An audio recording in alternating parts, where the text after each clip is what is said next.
Balik lagi di channel YouTube aku, Tiara Meldi. Halo guys, ini Tiara Meldi. Subscribe ya, jangan lupa. Nah, kali ini aku nggak sendirian karena kali ini edisinya adalah ngobrol bareng teman. Yeay. Seperti yang udah aku kasih tahu di Instagram aku, ngobrol-ngobrol bareng teman episode 1 ini, aku bersama salah satu teman baik aku waktu aku SMA, namanya Putri Sekarningrum. Kali ini kita mau ngobrolin nih, saya gimana suka duka kuliah di luar negeri. Kita ngobrol-ngobrolnya santai aja ya, Ses. Sesa kan sekarang lagi kuliah ya di Rusia. Di mana sih, Ses? Jadi sebelumnya di Vladivostok, terus yang baru ini di kota Tyumen. Di kota Tyumen dan di Vladivostok. Dua-duanya itu beasiswa ya, Ses ya? Iya. Nah, dua-duanya beasiswa. Bagi teman-teman yang masih penasaran, gimana sih rasanya jadi anak beasiswa yang kuliah di luar negeri, dua lagi keterima beasiswa, gimana suka dukanya, senengnya, sulitnya apa di sana? Tonton terus video ini sampai akhir ya. Dan jangan lupa like, comment, dan subscribe. Nah, sebelum kita sampai materinya nih, aku pengen dong Sesa ceritain dulu kayak background ke Sesa itu sebenarnya kenapa sih bermotivasi untuk kuliah di luar negeri pertama kalinya.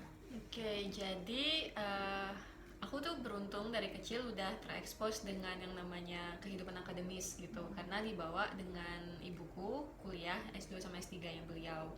Terus kebanyakan hampir semua teman kelasnya sama dosen-dosennya itu tamatan luar negeri. Jadi dari aku balita sampai umurku 10 atau 11 tahun selalu dengar percakapan teman-teman kelasnya Bunda waktu S2 sama S3 itu yang kayak pakai bahasa Inggris, terus ngomongin jurnal internasional kayak gitu. Dan aku sebagai anak kecil kayak wow, kayaknya keren banget nih. Terus waktu aku masuk, Itu umur berapa, Ses? ya dari aku mulai ngertinya itu sekitar umur 7-8 tahun gitu, sampai hampir 11 tahun sebelum pindah ke Jambi gitu. Oke. Nah, terus waktu aku SMP sama SMA baru aku mulai sadar kalau it's possible for me actually untuk kuliah ke luar negeri juga dan bisa apa ya, berpikiran terbuka, banyak tahu informasi baru, a lot of knowledge and a lot of people. Karena menurutku itu penting sih, kayak apa ya, keterbukaan tentang pengetahuan sama terbuka untuk menerima orang lain itu penting dalam hidup seseorang. Jadi aku pengen gitu. Nah, berarti itu kan awal mulanya kan tertarik nih karena bunda kamu dikelilingi oleh orang-orang yang banyak juga yang berkuliah di luar negeri. Itu kan masih notabene masih kecil banget kan, Ses. Waktu kecil itu mulai udah memplanning kayak iseng-iseng, nanti aku bakalan kuliah di luar, atau sebenarnya nggak ada pikiran kayak gitu sih sebenarnya malah? Sebenarnya nggak ada pikiran, cuman karena dikelilingin sama orang kayak gitu, terus canda-candaan mereka juga, udah ntar Reza ikut kayak om ini, kayak Pak Ade itu, tante ini gitu, biar bisa kuliah ke luar negeri. Terus jadinya kayak pengen ntar kalau udah gede mau jadi diplomat biar bisa ke luar negeri, biar kerja ntar di luar negeri, kuliahnya juga pengen luar negeri, kayak gitu awalnya. Oke. Yang saya bayangin pertama kali kalau kuliah di luar negeri itu apa sih? Salju. Salju. Iya, salju. Kenapa, maksudnya kayak nggak ada hal yang ditakutkan untuk pertama kali? Nggak ada sih, karena itu apa ya, lebih ke challenge yang fun gitu loh. Jadi kayak ngebayanginnya, oh bakal ketemu teman-teman orang asing yang baru, bakal ada language barrier, terus dosen yang orang luar negeri juga bakal dapat ilmu baru, malah jadi kayak asik banget gitu loh, nggak ada ketakutannya. Excited gitu. Iya. Ya, dan akhirnya memilih di Rusia. Iya. Kenapa sih, Ses? Jadi gimana ya, aku tuh suka hal-hal yang anti mainstream. Terus waktu SMA aku belajar mati-matian sama belajar otodidak, kayak cara bikin esai, wawancara, terus nyiapin TOEFL, IELTS dan lain-lain itu. Pas sudah kelas 3 SMA dapatlah di beberapa negara dan di PTN sama PTS di Indonesia. Dapat banyak pilihan tawaran. Karena aku tuh prinsipnya apa ya, lakukan yang terbaik, jangan apa ya, jangan lihat semaksimal kamu yang mana, karena kata-kata maksimal itu sebenarnya tuh nggak ada menurutku. Kamu tuh harus limitnya. Iya, harus cari-cari dan kerja terus gitu, sampai ntar dapat apa yang kamu mau, atau bahkan exceeding from what you've expected kayak gitu. Oke, nice. Terus? Nah jadi setelah aku lihat yang di Indo ada PTN, tapi UKT-nya aduh males bayar UKT gitu. Karena lumayan juga ternyata UKT ya, nggak nyangka. Mahal lah istilahnya. Iya, Tapi di Rusia bukannya lebih mahal ya? Enggak, karena ya tergantung, karena aku dapat beasiswa jadi benar-benar gratis gitu. Oh, oke. Itu kita simpan dulu. Terus. Jadi yang di Indonesia itu aku dapat di UNS, jurusannya juga sama, hubungan internasional. Cuman aku terpaksa untuk nggak ambil SNMPTN-nya karena mahal, dan juga kalau dapat di negara lain yang memang aku inginkan dan juga gratis, kenapa harus di Indonesia yang berbayar pula gitu loh. Tapi gini, kenapa sih saya punya motivasi aku mau beasiswa padahal keluarga saya tuh mampu sebenarnya? Karena ibuku single parent dan aku ngerasa she deserve like everything that's the best in the world. Aku pengen semua gaji beliau misalnya yang harusnya dialokasikan untuk pendidikan aku, untuk dia aja senang-senang gitu loh. Karena dulu kami hidupnya tuh susah banget, ngekos, nggak punya kasur, nggak punya TV, dan bertahun-tahun kayak gitu ngeliat beliau kuliah S2 S3 terus sambil pokoknya susah lah dulu. Jadi itu terngiang-ngiang terus, dan aku pengen membalas jasa beliau tuh setidaknya dengan meringankan biaya pendidikan aku gitu. Mantep. Terus akhirnya dapat beasiswa. Dapat. Itu dapat info dari Google. Wah, dari Google. Iya, dari Google. Iseng-iseng gitu, cari. Iya, jadi dari kelas 2 SMA tuh udah nyiapin. Udah dari 2 SMA. Kelas 2 SMA. Jadi kelas 2 SMA tuh udah nyiapin semua negara-negara yang ngasih beasiswa. Jadi bukan dari program apa ya, kampusnya gitu, tapi memang dari negaranya gitu. Kayak terus? Hungaria, Turki, Rusia, dan ada beberapa yang lain gitu. Aku daftar semuanya. Jadi ada juga yang ditolak sebenarnya, lumayan banyak. Ada juga yang diterima gitu. Terus jadi Google sistemnya kamu masukin aja tuh peluang-peluang yang ada, Iya, kamu bener. apply semua, tebar jaring istilahnya. Ya, benar sekali. Terus setelah aku tebar jaring sebanyak-banyaknya, aku ditolak di 3 tempat di 3 negara itu. Oh ya. Terus sisanya diterima. Cuman ada yang universitas swasta dan nggak ngasih apa ya, kayak 4 tahun misalnya kuliah, 4 tahun itu full, enggak, tapi tahun pertama dulu, ntar tahun pertama kamu tes beasiswanya lagi, kalau iya lulus, kalau enggak kan sayang gitu loh, berhenti di tengah jalan. Ada juga yang cuman 75% atau 50% gitu, nggak full funded gitu. ya, dan aku nggak mau ngambil itu karena again takut membebani bunda gitu, jadi aku ambil yang paling full, ya udah, jadi Rusia. Selain itu juga memang tertarik sama negara Rusia sih. Nah, tertarik dengan negara Rusia. Rusia kan terkenalnya kayak sangat tertutup ya sis ya. Istilahnya tuh orang kalau ngeliat Rusia tuh aduh jangan macem-macem deh kayak gitu kan. Ya walaupun aku nggak terlalu tahu banyak, cuman setahu aku negara Rusia itu begitu ketat dengan segala macam peraturan yang ada di sana. Nah, untuk Sesa yang baru pertama kali merantau lah istilahnya kan ya, nggak pernah kan SMP SMA nggak pernah kan? Nggak. Keluar negeri tiba-tiba datang ke sana di negara yang di Rusia gimana sih bersosialisasi dengan lingkungan awalnya? Gimana ya, kalau yang soal Rusia tertutup itu enggak sih, cuman karena mungkin mereka apa ya, nggak tahu juga sih ya kenapa gitu, padahal sebenarnya nggak kayak gitu kok. Nggak kayak gitu. Enggak, mereka tuh terbuka dengan orang-orang asingnya gitu. Cuman kalau misalnya ke kota yang di Vladivostok ya, aku nggak tahu di kota lain. Kalau di kota Vladivostok ada misalnya penjual tokonya orang Rusia dan dia udah tua. Nah itu ntar dia tuh kayak ketus gitu loh kadang. Emang budayanya gitu? Mereka tuh kalau dipikir-pikir ya, di sana kan dingin. Jadi mau berbincang-bincang di jalan ketemu orang, hey ngobrol-ngobrol lu kayak di Indonesia tuh ngapain, dingin gitu loh. Biasanya di sana tuh ketemu teman cuma nunduk atau kayak hey gitu, terus udah jalan. Ya karena memang dingin, jadi ngapain berbincang-bincang sambil kedinginan gitu. Kalau untuk yang sebaya sendiri enggak sih, karena memang kebetulan temen apa ya, kayak ada satu geng gitu, kami punya satu geng, dan 3 diantaranya itu orang Rusia gitu. Dan mereka asik-asik aja. Sama kayak orang-orang Indonesia sebenarnya pertemanannya. Enggak sih, aku lebih suka di sana karena kayak to the point. Terus nggak pakai basa-basi dan kayak sok baik kayak atau apa ya, sok SKSD kayak itu nggak ada. Jadi kalau misalnya awal kenal ya memang agak kaku karena itu wajar, tapi jadinya nggak ada apa ya, awkward moment gitu loh, karena memang ya kaku dan kaku karena kita baru kenal. Terus lama-lama kalau udah, iya lama-lama enak. Terus kalau udah kenal biasanya diajak minum teh bareng kayak atau apa kayak gitu, kegiatan bareng. Nah itu baru langsung akrab, terus mereka ngobrol terus kayak gitu.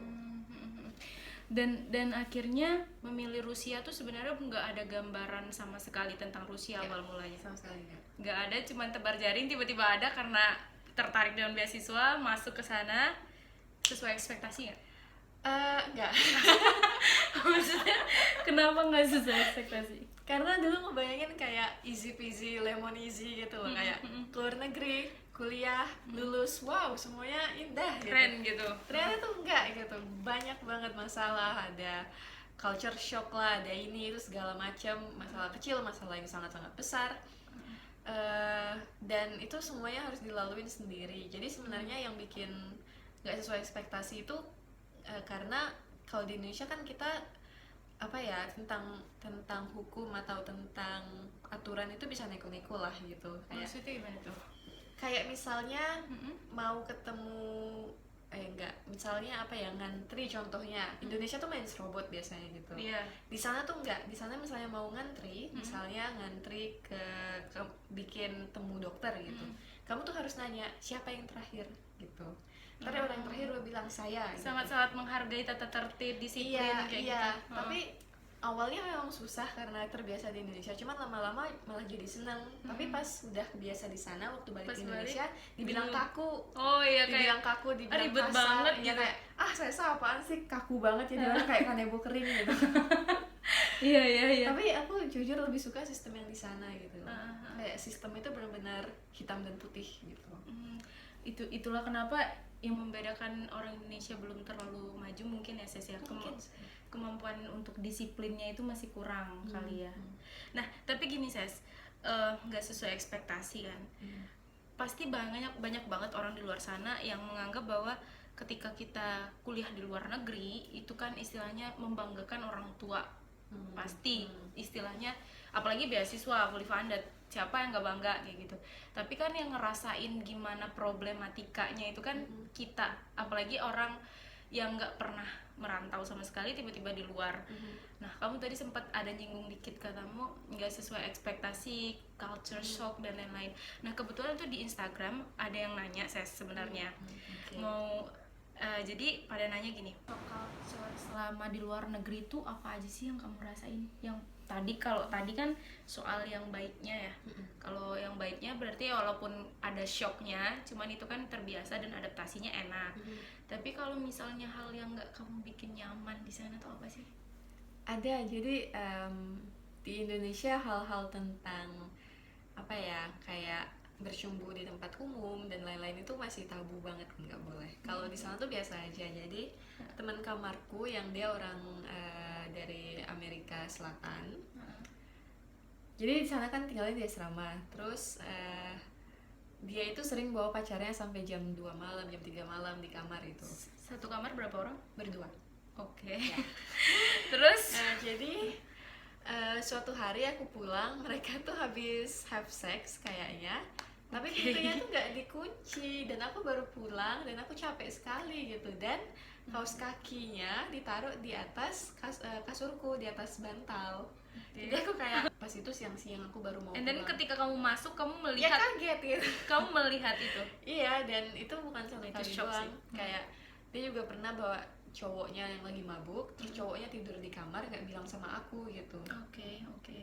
Dan pas paginya cowoknya itu ternyata nggak pakai baju waktu tidur. Jadi aku kayak Waktu kamu bangun kamu melihat cowok dia itu. baru bangun, aku di sebelah kanan kasurnya, terus aku sebelah kiri oh my god.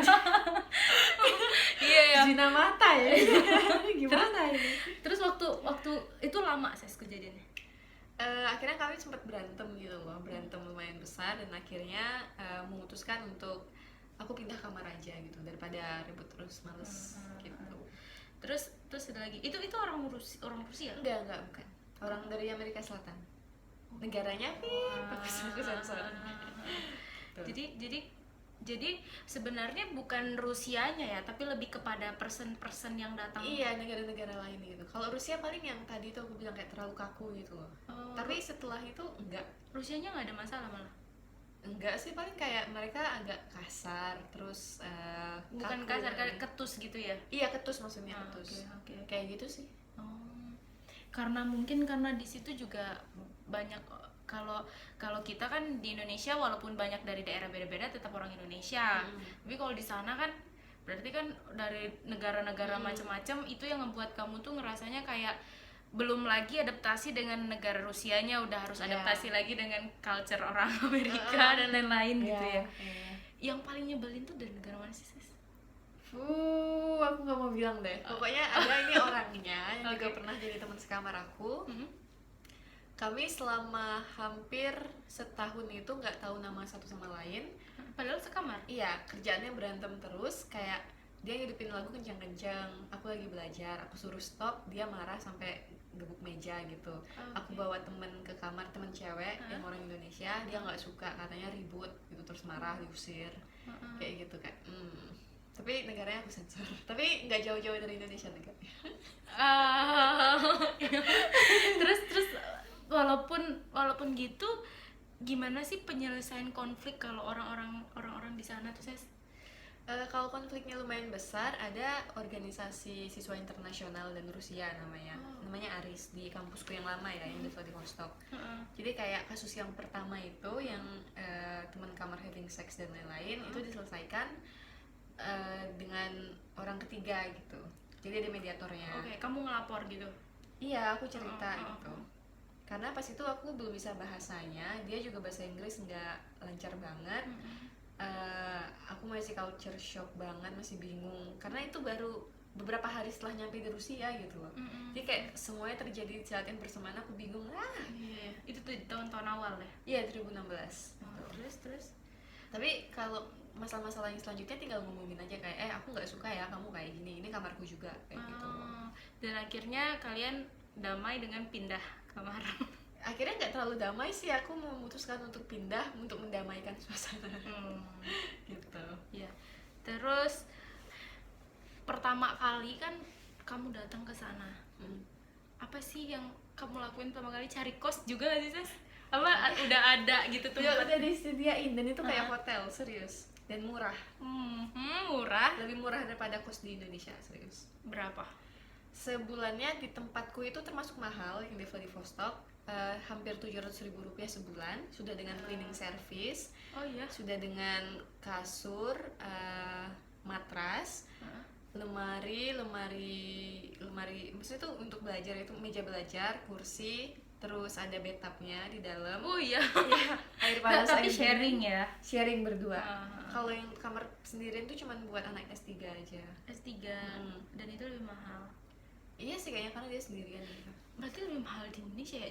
Aku di Jogja aja tuh 6,5 itu ya standar, maksudnya kamar mandi dalam, tapi ya nggak ada bathtub. Cleaning service ada? Nggak ada, itu sendiri, itu pun kayak sepetan. Dapur ada? Ada, tapi dapur umum. Udah ada fasilitasnya semua ya, kayak kompor 8, oven 2 yang besar. Kompor satu. Kompornya satu, ntar bagi-bagi. Ya ampun. Itu pun kalau ada yang nyuci enak ya, kalau ada penjaga kos, kalau enggak ya berantakan, guys. Sesama anak kos Laundry ada? sendiri. Kasian. Makanya ke Rusia. Tapi biaya hidupnya mahal nggak sih, Sis? Selain kalau kosnya murah. Tergantung sih, kalau memang suka hedon terus gaya hidup kayak Syahrini gitu ya mahal, karena ada beberapa teman Indonesia juga yang aku kenal suka hedon ya mahal. Tapi aku sendiri nggak, malah lebih murah daripada teman yang di Jakarta gitu. Lebih murah. Tapi masak sendiri ya maksudnya. Oh, masak sendiri. Dia pasar, berarti kamu ke pasar gitu ya? Iya, pasar Asia gitu, namanya pasar Oh, Cina manggilnya. Pasar Asia. Iya, pasar Cina. Di sana tuh ada jual kayak bihun. Oh iya. Iya, terus ada yang paling banyak tuh penjualnya dari Cina, Uzbekistan, sama Vietnam. Jadi jualan makanan Vietnam yang kayak soto gitu loh, kayak sop atau soto daging gitu, enak banget. Ada bihunnya, ada dagingnya gitu. Terus jual bahan-bahan Asia juga kayak jahe, cabai bubuk kayak gitu. Mahal apa nggak bahan baku di sana? Kalau di pasar Cina tuh sebenarnya bisa nawar. Bisa nawar. Jadinya ya murah. Berarti kayak pasar tradisional ya. Kayak Angso 2 gitu. Sodo. Buat teman-teman yang nggak tahu, Sodo di Jambi itu kayak pasar tradisional banget lah, pasar apa sih bahasanya? Pasar basahnya agak becek ya. yang tapi Sodo sekarang udah bagus. Oh iya, udah bagus, udah kering dia. Keren Pak Pasya. Nih lanjut Ses. Kan pasti kamu kan walaupun kamu orang Indonesia, dari SMA kamu sendiri tuh cuman kamu sendiri kan? Nah, tapi kan ada perkumpulan orang anak-anak Indonesia dong di sana. Gimana? Apa kamu sering kontakan sama mereka atau enggak sih? Kebetulan aku jadi pengurusnya juga selama 4 tahun di sana. Apa namanya, Ses? Namanya kalau yang di seluruh dunia itu kan PPI Dunia gitu. Jadi nanti per negara-negara itu ada lagi kayak Rusia namanya Permira. Terus ada juga Amerika kalau nggak salah Permias. Oh, kamu pengurusnya? Iya, pengurus Permira yang bagian Bagian apa? cabang Rusianya ya. Pernah jadi sekretaris, pernah jadi ketua divisi acara, terus ketua kebudayaan dan acara juga, kayak itu pokoknya ngurusin acara. Sekretaris pernah jadi setahun gitu. Aktif Ses kalau Permira di sana? Aktif kok. Aktif. Kegiatannya apa sih? Banyak, ada kadang charity. Kami pernah charity-nya ke bahasa Indonesianya kayak panti jompo. Banyak sih, terus ikut kegiatan budaya di kampus, waktu di Indonesia gitu kan, nampil. Terus kalau misalnya ada dubes datang kayak gitu, ya kita ngasih laporan kayak berapa jumlah mahasiswa dan lain-lain sebagainya. Disupport nggak sama pemerintah Indonesia ya? Iya sih, disupport. Berarti ada dana? Enggak sih, itu kita pakai uang kas. Uang kas. Tapi kalau dari apa namanya, teman-teman selain organisasi tuh, di luar kegiatan profesionalitas organisasi, kamu akrab nggak sama teman-teman Indonesia?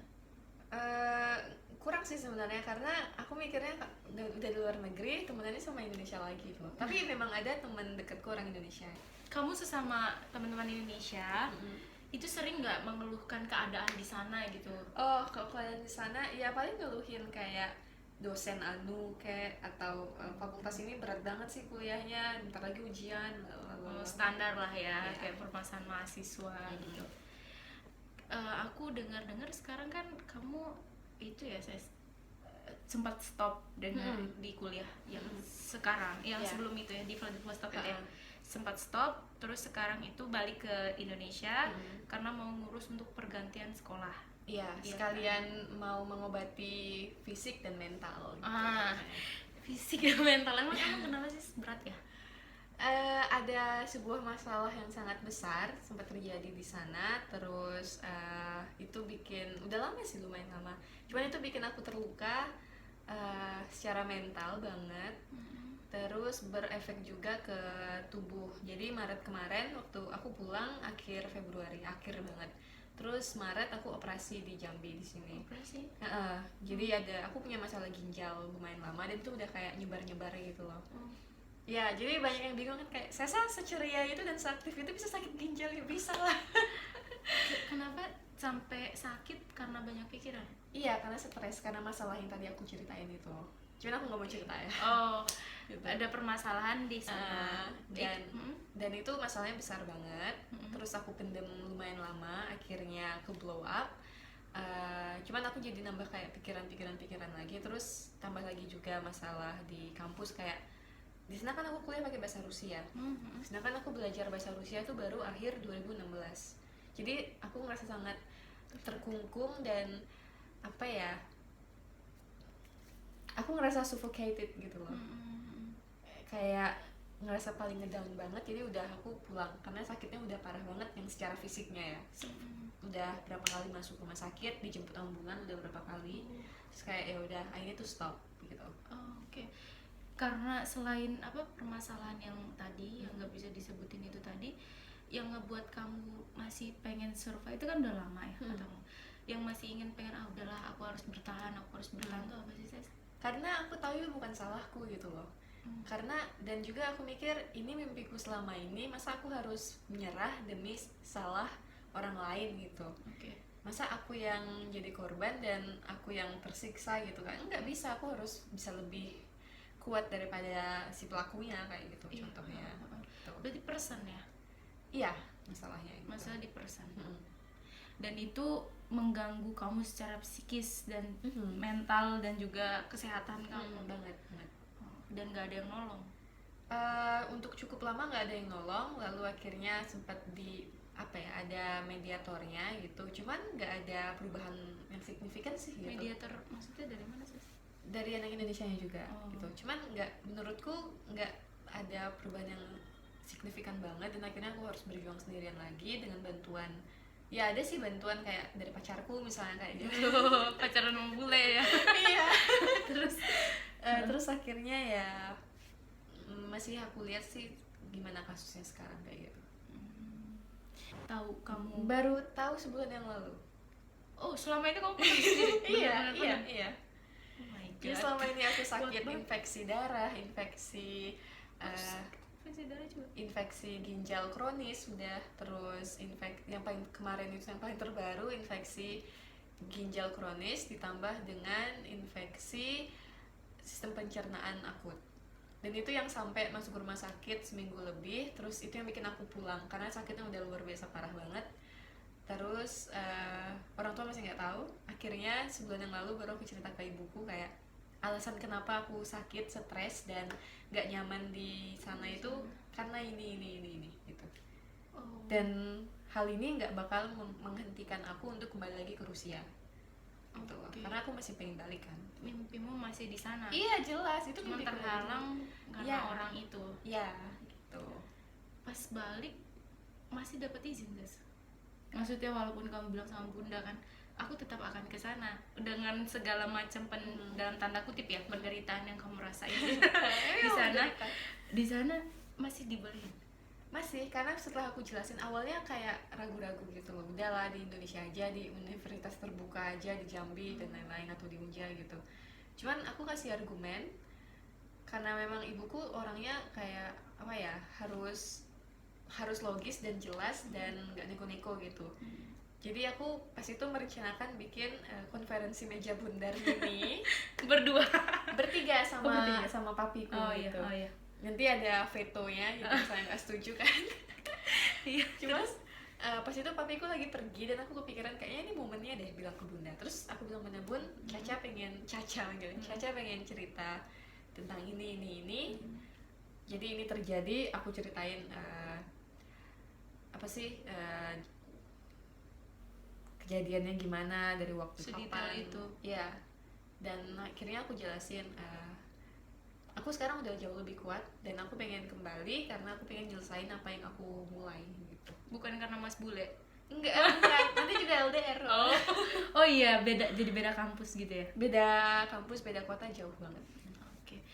Dan waktu ini kamu bermasalah di sana tuh. Pasti kan kalau sampai kena ke fisikmu, kamu pasti itu kan berat banget ya, permasalahannya berat banget. Udah minta bantuan dokter di sana? Sudah, malah sebenarnya Maksud aku untuk menenangkan pikiranmu.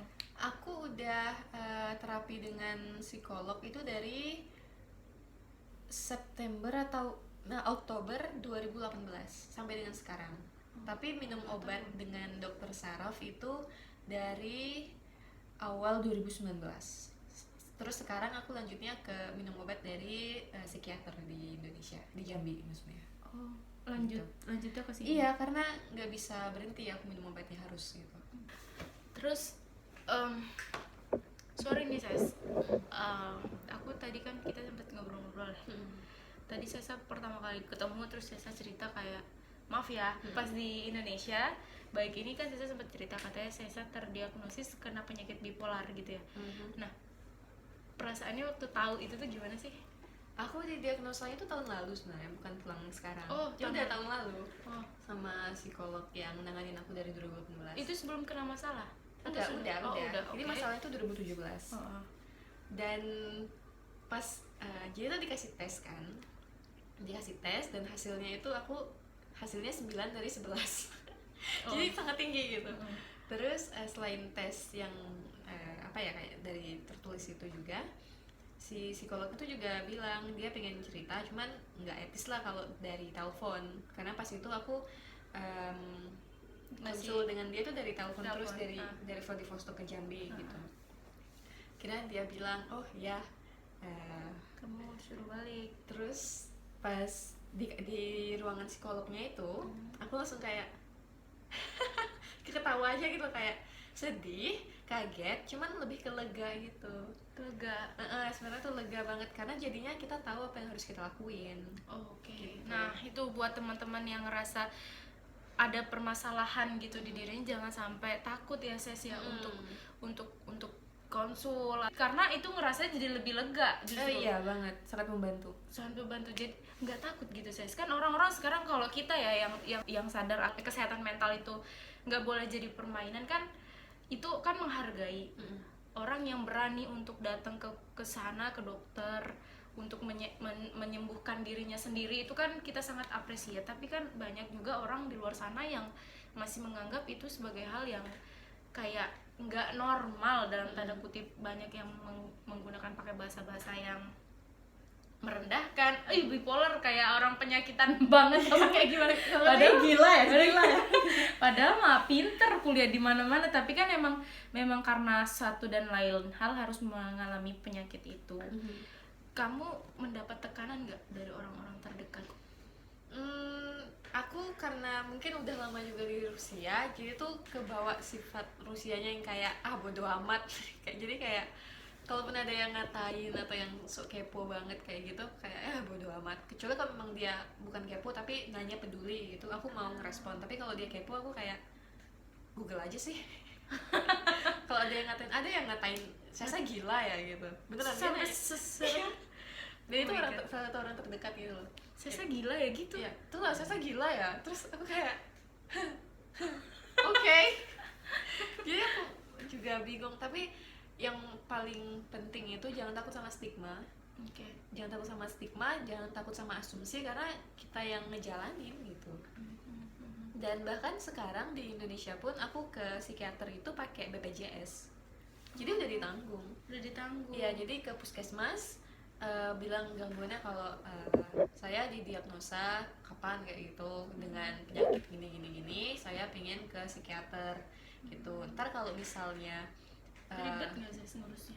enggak sih sebenarnya, cuman ke puskesmas, abis itu bawa surat rujukan ke dokter sama yang di rumah sakit yang dituju kayak gitu. Itu full bayar gratis gitu? Iya gratis, cuman obatnya kalau ada obat yang nggak tercover, kayak mungkin obatnya tuh mahal atau apa kayak gitu, kita bayar sendiri obatnya.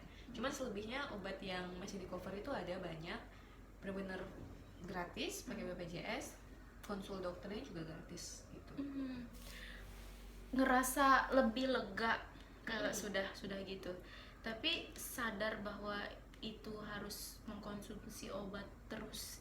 Itu kamu berdamai dengan itu gimana sih?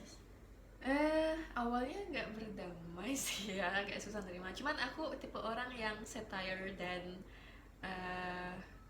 apa sih bahasa Indonesianya, kayak poin itu aku suka ngejoke hal-hal yang harusnya nggak dijokin gitu. Kayak misalnya aku bipolar nih, terus Itu jadi bercandaan kamu aja gitu? iya kayak Diketawain kayak misalnya aku sama pacarku kan, Uh-huh. bye polar kayak gitu. Terus kayak gitu. Padahal jadi kamu menganggap itu enteng aja gitu? Iya sebenarnya mencoba untuk enteng gitu. Dan Bunda? Awalnya agak susah nerima, mungkin juga untuk ngebantu aku gitu loh. Tapi mulai awal tahun ini benar-benar plong banget kalau anak saya bipolar, dan ada cara untuk bukan mengobati sih, ada cara untuk membuatnya lebih baik kayak gitu, lebih ringan perasaannya dengan ya itu minum obat ke dokter dan lain-lain. Dan ada yang namanya manic, ada yang namanya depressive mode, dan itu ya dijalani kayak gitu. Apa itu Ses? Kalau manic itu jadi tuh atas bawah gitu ya, manic sama depresif. Jadi kalau yang manicnya itu menurutku sih beda-beda ya, mungkin setiap orang. Tapi kalau untuk aku jadi lebih aktif, lebih produktif, dan nggak tidur. Oh, jadi istilahnya bukan bipolar dua kepribadian gitu ya?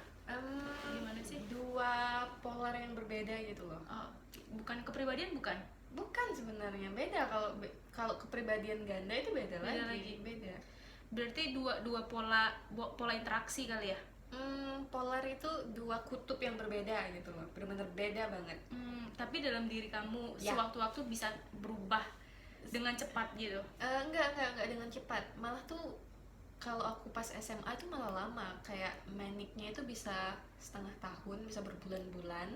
Jadi manic ini adalah Yang atas gitu. yang ketika manic ini muncul istilahnya gitu, kamu lebih aktif, Iya, lebih semangat, energi. sangat gitu. hiperaktif banget. Ingat kan dulu aku ikut lomba semuanya, dan entah gimana bisa menang gitu loh. Dan aku nggak pernah tidur, dan juga masih bisa ranking, dan juga aku aktif banget lah pokoknya gitu. Kayak nggak wajar sebenarnya, nggak ada capeknya gitu. Tapi kadang kamu juga ingat kan, aku ada tendensi dan bahkan udah pernah melakukan nyerang orang gitu ketika aku nggak sadar. Dan ketika aku nyerang orang itu aku benar-benar nggak sadar siapa aku, lagi apa, di mana, kenapa. Bener-bener lupa gitu sis. Iya, jadi kayak aku ngeliat aku itu dari sisi orang ketiga gitu loh, dari point of view orang ketiga. Terus setelah itu aku langsung panic attack, kayak kejang-kejang, sesak napas, terus ngerasa sangat bersalah, kepalaku kesemutan, badanku gemetaran, terus kaku. Takut. Enggak takut, aku tuh bingung gitu loh. Ngapain aku tadi gitu? Iya, kayak aku tadi ngapain, astaga kayak gitu loh, merasa bersalahnya. Terus aku pernah dibawa ke ruang apa sih? Ruang apa namanya di Indonesia yang kalau orang UKS. sakit? Ya, di UKS. Terus ada yang bilang aku Surupan. kesurupan. Serius. Padahal enggak gitu loh. Terus akhirnya aku dibawa ke ruang BK sama salah satu guru BK-nya, dia mungkin paham ya soal kejiwaan mungkin gitu. Dan di situ aku ditenangin sama beliau gitu. Dan itu terjadi setiap tahun gitu. Tiap kali ada trigger yang besar pasti terjadi, dan aku terlampiaskan. Polar kedua? Itu ngedownnya banget. Kayak aku pernah nge-cancel lomba sama partner debat aku, dan dia jadi itu marah gitu dan kecewa. Cuman karena tiba-tiba nggak mau aja gitu. Iya, aku nggak mau, kayak aku merasa capek luar biasa, aku pengen tidur gitu. Terus padahal tidur juga nggak, cuman aku jadinya sedih banget. Terus jadi lebih sensitif dan bisa nulis lagu yang galau. Terus denger lagunya juga lagu-lagu sedih, bisa nangis tanpa alasan yang jelas kayak gitu loh. Tapi itu nggak lama, maksudnya kayak cuma beberapa minggu gitu, nggak selama manikku gitu. Tapi kita bisa ngomong diri kita bipolar sama enggak, jangan sampai kita ngediagnosis diri kita sendiri. Iya, itu bahaya. Kita harus tahu apa berasal dari dokter juga. Kalau Sesa kan udah ada hasil tesnya dan segala macamnya. Pertanyaannya sebenarnya tadi udah sih, cuman dia tanya nih, gimana sih bisa didiagnosis bipolar awal mulanya? Awalnya tuh sebenarnya dari SMA aku tahu ada yang salah dengan diriku, cuman aku nggak tahu apa yang salah dan aku bingung gitu. Cuman aku pendam aja, terus aku nggak berani cerita ke siapapun gitu, takut ya. Lagi-lagi pada saat itu aku masih kecil kan, jadi takut stigma dan ya apalah nanti kata orang segala macam. Terus waktu pas di Rusia ada satu titik di mana aku hampir meninggal, nggak sengaja. Maksudnya gimana sih? Aku lagi di masa lowku, dan itu udah cukup lama, udah berapa bulan ya. Aku tuh sampai sakitnya tuh banyak banget gara-gara itu. Dan di masa low itu aku nggak mandi, nggak makan, nggak minum, nggak ke kamar mandi. Aku cuman menimbun diri dengan tumpukan baju. Jadi kayak ngerasa dikubur gitu loh. Dan aku tidur di bawah tumpukan baju itu, nggak gerak-gerak, nggak ke kampus. Jadi aku bolos terus, nggak ngomong, Oh my God. bener-bener nggak ada komunikasi gitu loh, selama berminggu-minggu gitu. Terus suatu hari aku memutuskan kalau aku ingin berubah nih, aku harus melakukan sesuatu. Aku memutuskan untuk mandi di bathtub karena aku nggak kuat berdiri. Oh, itu yang kamu nelpon aku itu bukan sih? Iya. Terus Ingat kan? ingat. Terus aku di sana itu sambil muter lagu, dan pas itu keputer lagunya Kunto Aji Gimana? yang film Membiru. Oke. Nah, jadi pas aku lagi di bathtub itu aku ketiduran dan bener-bener lemes banget. Aku jadi tuh nyemplung ke dalam, dan aku udah kehirup air sabunnya itu, dan itu pedih banget di tenggorokan sama di Bentar, tenggorokanku. kamu di bathtub, Iya, aku di bathtub. air nih. Udah ada air kan, aku berendam tuh, karena aku nggak kuat berdiri. Oke. Terus aku lama-lama ya nyemplung ke dalam, Sampai kamu sampai kehirup air sabunnya itu. Di situ aku langsung sadar, nangis. Terus aku lupa, aku nelpon Tiara. telepon aku. kamu nelpon aku sebelum itu setelah itu kamu cerita, aku kaget banget kan dengar kamu kayak gitu. Terus kamu waktu itu sempat labil juga kan, mau survive atau mau balik, survive mau balik kan. Terus akhirnya kamu bilang aduh aku coba aja deh survive, dan akhirnya kamu memutuskan untuk itu, untuk kebaikanmu juga sih Ses. Kalau udah sampai gitu kan pusing. Apalagi kalau itu nih, aku tanya temanmu mana? Satu kamar. Satu kamar berdua. Temanmu di mana? Aku nggak ingat pas itu di mana, kayaknya lagi nggak di kamar deh. Tapi Dan dia kalaupun- nggak tahu kamu ada permasalahan. enggak, karena aku Tertutup ya Ses. iya aku orangnya tertutup kan sebenarnya gitu loh. Ini baru aja nih, ini perdana mau muncul di video dan mau cerita. Nah jadi pas itu lah aku mikir kayak astaga kalau ini berlanjut terus nggak sehat banget dan ini udah bahaya gitu. Aku pun takut dengan diri sendiri jadinya. Jadi aku nelpon siapapun yang bisa aku telepon, aku cerita, aku nangis, terus aku langsung nelpon bundaku, aku bilang bun Caca butuh bantuan gitu. Langsung waktu itu aku nangis kayak gila, nangisnya banget. Terus akhirnya bundaku bingung kan ini anak kenapa gitu. Terus bundaku akhirnya Karena telepon. nggak tahu cerita awalnya, Iya. tiba-tiba kayak gitu Karena kan. aku dikenalnya tuh kayak ceria, aktif, segala Baik-baik macam. aja gitu Iya. dikira. Terus akhirnya dihubungkanlah dengan psikolog. Terus namanya Kak Natalia. Itu mulai pertama kali. Iya. Setelah aku cerita dengan psikolog itu, terus hampir seminggu 2 kali, terus seminggu sekali aku lupa. Bentar, kan Natali itu orang Jambi ya? Iya, psikolog yang di Jambi. oke, terus? Gitu. Karena kalau aku ke psikolog sana nambah stres nanti pakai bahasa Iya. Rusia gimana mau Ntar nggak ngejelasin? tersampaikan Aku lagi. cuma bisa nangis nanti. Terus gitu. Jadi dengan psikolog yang dari Jambi itu teleponan terus, terapinya, cerita kayak gitu kan, ngasih saran. Terus akhirnya aku membaik. Habis itu aku nambah parah lagi awal tahun, sekitar bulan Februari deh gitu. Terus itu aku memutuskan untuk ke dokter, tapi nggak tahu dokter mana nih. Terus diarahkan ke dokter saraf. Terus aku dikasih obat. Di Jambi itu? Enggak, di Rusia. sana. Oh. Baru pas musim Nggak ada panasnya. perubahan tapi ya? Ada sih, mulai ada perubahan, kayak aku udah bisa tidur gitu, aku jadi lebih tenang gitu. Terus sekitar bulan Juli aku pulang ke Indonesia. Agustus aku ketemu dengan psikolog yang tadi aku cerita itu, baru udah didiagnosa gitu. Terus aku kayak oh hahaha baiklah gitu. Menurutku ya Ses, kayak dengan bukan keterbatasan sih, lebih kepada dengan hal yang kamu hadapi sekarang dan kamu masih punya tekad yang luar biasa untuk tetap melanjutkan misi dan cita-cita kamu di sana, itu luar biasa banget sih. Maksudku kayak jarang orang yang kayak gitu. Biasanya orang kena kendala udah stop.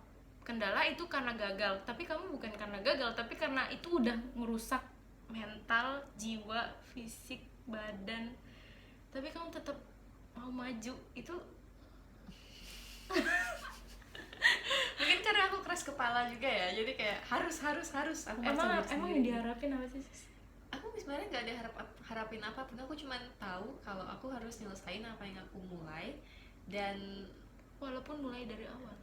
iya, karena mulai dari awal dan nggak apa-apa, karena aku nganggap 4 tahun belakangan ini the trial gitu loh, kayak masa percobaan, dan aku banyak banget belajar. Aku yakin kalau aku kuliah di Indonesia misalnya, di tempat yang dekat dengan orang tuaku, yang dengan bahasa yang aku ngerti, semua yang murah, gampang didapatkan gitu, aku nggak bakal bisa sekuat ini dan bisa banyak belajar ini gitu.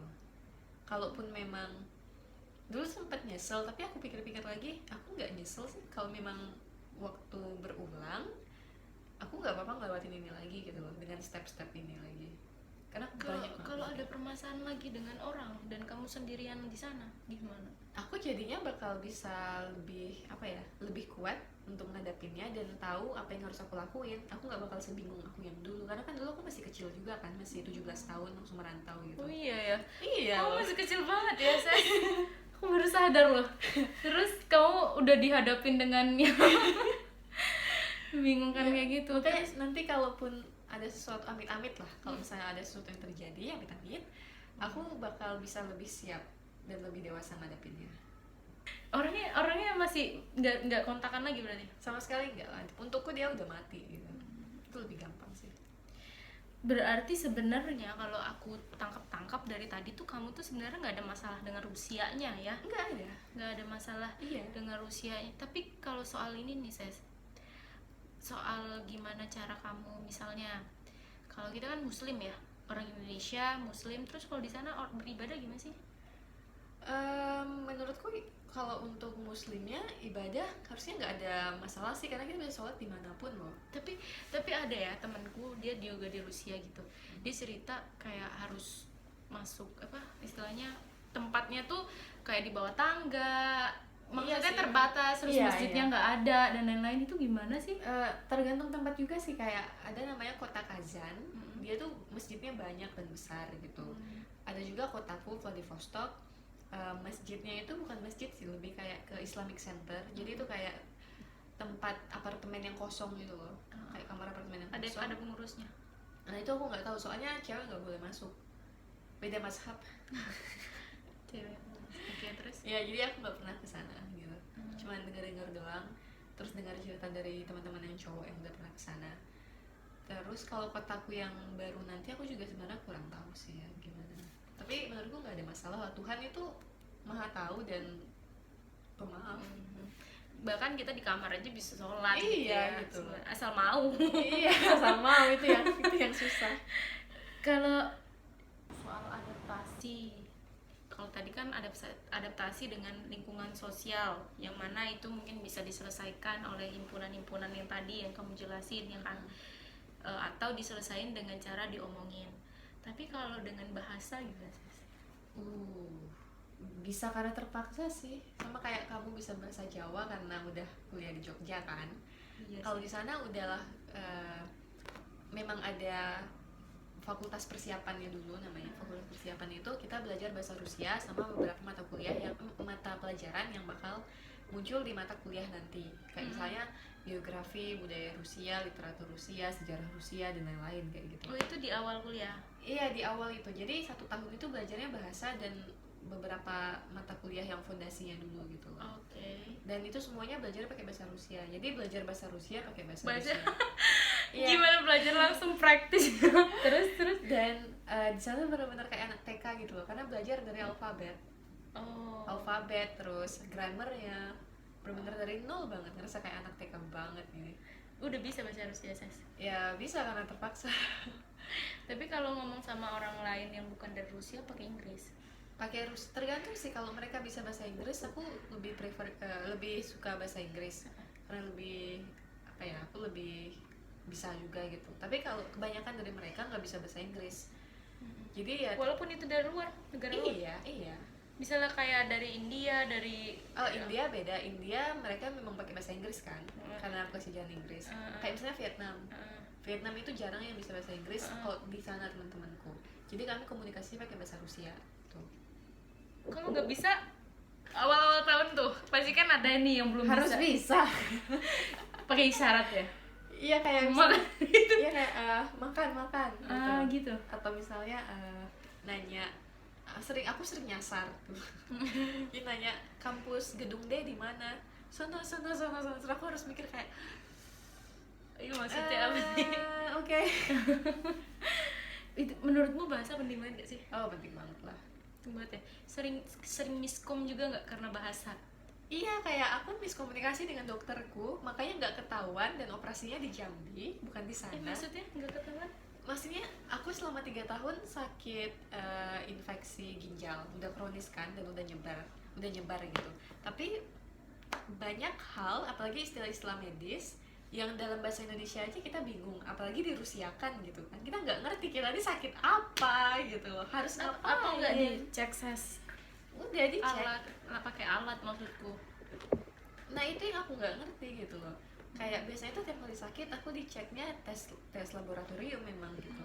Cuman pas di Jambi tuh akhirnya ketahuan karena bisa ngomong semuanya pakai bahasa Jambi kan, pakai bahasa Indonesia juga gitu. Akhirnya ketahuan lah apa yang salah dengan ginjalku gitu. Barulah harus dioperasi ternyata sekarang gitu, kayak oke. Sedangkan di sana dokternya bingung mau jelasin gimana, pakai bahasa yang disederhanakan. Dia nggak bisa Inggris ya kalau sana? Enggak, kalaupun bisa tuh kebanyakan mungkin nggak mau gitu ya. Berarti orang Indonesia sebenarnya keren dong, Saya. Kebanyakan kita bisa, ya nggak tahu sih keren apa enggak ya, standarnya maksud aku lebih banyak kan kita minder gitu kan, kayak orang Indonesia. Sebenarnya orang luar malah lebih banyak yang nggak paham Inggris ya. Ataupun mereka bisa, cuman karena mereka bangga dengan bahasa dan budayanya jadi nggak mau gitu loh. Wah, menarik nih. Tuh. Orang Indonesia sendiri malah pengen sok ke Inggris-Inggrisan. speak English gitu. Tapi kalaupun mau speak English juga nggak apa-apa, bagus sih. Jadi bisa banyak dapat info gitu. Iya, benar-benar. Nah, sekarang kan pindah kuliah. Pakai bahasanya nggak bahasa Rusia dong. Iya, bahasa Inggris. Bahasa Inggris. Lega nggak? Lega banget, terus bisa dapat beasiswa lagi gitu loh. Oh iya. Oh iya, itu gimana sih ceritain tuh? Jadi aku tuh mau daftar kuliah di Rusia lagi yang murah aja gitu namanya. Cuman tetap aja aku merasa nggak enak banget karena ngebebanin bunda. Hamin 2 penutupan beasiswa itu aku nggak tahu, aku cuma google doang ketemu Apa sih keywordnya? Biar buat teman-teman yang nonton siapa tahu lagi nyari. kayak scholarship in Russia gitu doang, kayak beasiswa di Rusia, udah gitu doang. Terus tuh ada, tapi Hamin 2 penutupan itu pun dia extend karena mungkin sedikit yang daftar karena covid atau aku nggak tahu nggak kenapa, tapi dia extend dan itu Hamin 2 penutupannya langsung aku daftar. Walaupun sebenarnya aku ada yang kurang. Apa dokumennya. persyaratannya? Aku kurang IELTS sama TOEFL, sedangkan mau tes Hamin 2 lagi covid nggak bisa tes keluar gitu, jadi kurang itu. Tapi entah gimana semesta baik banget, Tuhan maha baik, aku dapat. Dan itu shock banget sih, kayak katanya kesempatan kan nggak bisa dapat, nggak bakal datang 2 kali. Ke aku kamu datang, ngerasa, iya aku ngerasa datang ini 2 kali, walaupun orang terdekatku bilang enggak, saya itu reward kamu karena berhasil survive dari yang sebelumnya, dan sebelumnya itu kamu lepasin karena bukan salah kamu, jadi ini yang ngelanjutin gitu loh. Dan aku mikir kayak maybe, tapi tetap aja aku merasa sangat bersyukur sekali. Benar. Dan semoga, aku doain banget saya, semoga kamu bisa nyaman di lingkungan kamu yang baru. Sama ini saya apa sih tadi aku mau tanya soal emang kalau nih kita back to basic ya, walaupun kita bolak-balik nih back to basic, persyaratannya apa aja sih? Untuk beasiswa itu biasanya ijazah atau rapor yang udah dalam bahasa Inggris, udah ditranslate, kalau bisa sih dalam bahasa Rusia. Ijazah atau Tergantung, kalau misalnya kamu belum punya ijazah, transkripnya aja dulu. berarti kamu pakai transkrip SMA ya? Aku pakai ijazah SMA. SMA. Oh, berarti istilahnya kamu kemarin itu nggak dihitung ya S1 yang pertama? Enggak, karena jurusannya beda. Itu sorry, aduh aku motong banget, tapi tidak apa. Enggak apa-apa. Ini saya yang soal kemarin nih. Beasiswamu yang kamu tinggalin itu bermasalah nggak? Ya, jadinya aku nggak bisa daftar lagi kecuali nanti pas aku S2 gitu. Tapi nggak ada pemotongan apa gitu dari Nggak. pemerintah Indonesia? Nggak ada. Pemerintah Indonesia. Pemerintah dari sana, sorry. Enggak, karena yang baru ini beasiswanya dari kampusnya, bukan dari negaranya. Kalau yang kemarin Dari negaranya. itu bermasalah nggak? Enggak, cuman aku nggak bisa daftar lagi di blacklist. Tapi nanti waktu S2 aku bisa. Masih bisa gitu. Yang sekarang dari kampus. Dari kampusnya. Sekolah apa sih, Ses? Namanya Universitas Tiumen. Tiumen. Iya, di kota Tiumen. Jadi nama fakultasnya itu yang ngasih beasiswanya sebenarnya fakultasnya namanya SAS, School of Advanced Study. Terus jurusan aku pilih itu Liberal Art and Science. Jadi kita bisa kayak nentuin semester kita sendiri gitu loh. Nanti kita tahun ketiganya baru kita milih jurusan major dan minornya apa gitu. Tapi tahun pertama tahun kedua tuh kita pelajarin hampir semuanya gitu. Jadi lebih asik sih untuk orang tipeku yang sangat-sangat kepo dan curiosity-nya tinggi, aku bisa banyak tahu gitu. Nah, tadi syaratnya apa aja? Itu tadi Ijazah. yang dalam Kalau bahasa Inggris belum, ya atau bahasa Rusia. Terus kalau bisa udah dicap notaris juga. Dicap notaris. Jadi kalau yang udah ditranslate itu sah gitu loh. Secara hukum. Tuh. Terus TOEFL atau IELTS. Biar amannya IELTS 6,5 deh, biar aman. 6,5. Ya. Tapi yang kemarin tuh aku entah gimana beruntung bisa masuk kayak gitu. Dan siapin diri untuk wawancara ya. Terus persyaratannya lagi kayaknya itu aja deh. Itu aja. Simple banget. Wawancaranya pakai telepon. Skype. By Skype. Itu langsung English. Iya, pakai langsung bahasa Inggris kayak gitu. Waktu yang Rusia pertama kemarin juga pakai Inggris. Apa Rusia? Pakai Inggris, Oh, Inggris. tapi nggak pakai Skype. Pas itu kan nggak COVID kan, jadi langsung ke Jakarta. Oh, datang ke Jakarta. Yang Iya. mewawancarai orang. Rusia. Oh, gitu.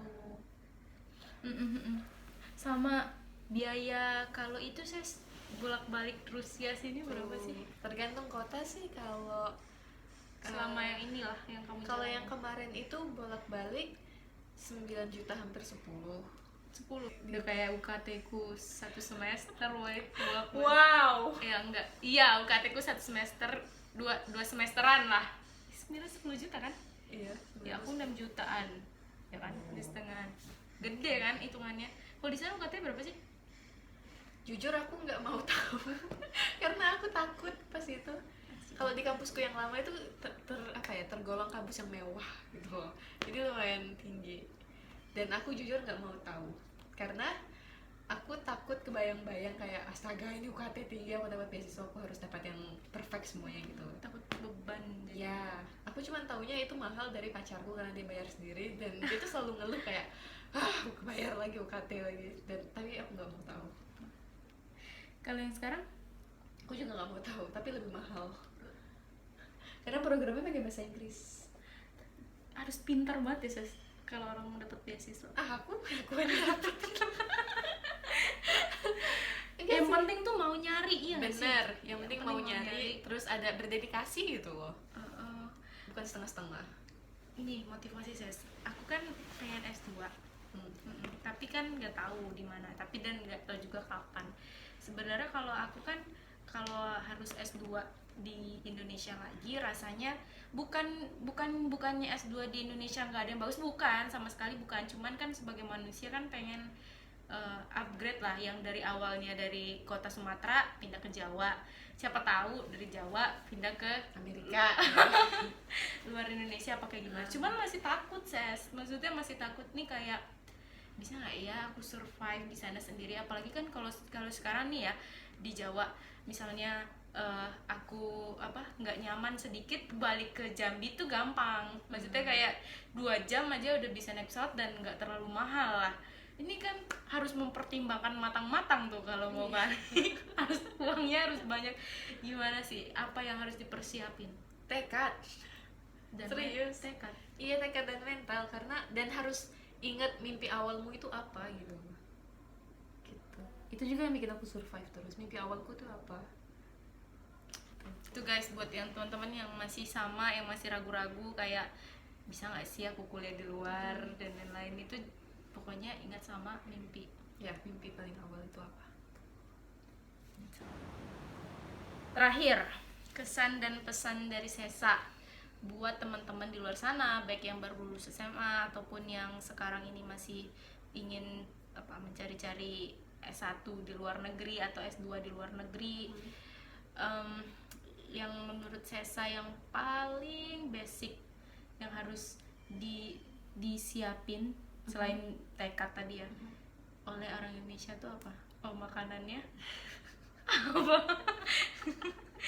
apa bajunya cari baju-baju yang hangat atau gimana? Kalau makanan tergantung, tapi memang rata-rata yang aku kenal dan aku sendiri juga nyiapin makanan tuh kayak 1 koper. Awalnya itu awal mula ya. Iya, kayak Indomie ya. Indomie, bon cabe. Terus tuh mereknya. Endorse kami ya. Terus Tapi yang sebenarnya itu bukan pengetahuan sih, curiosity yang harus disiapin banget.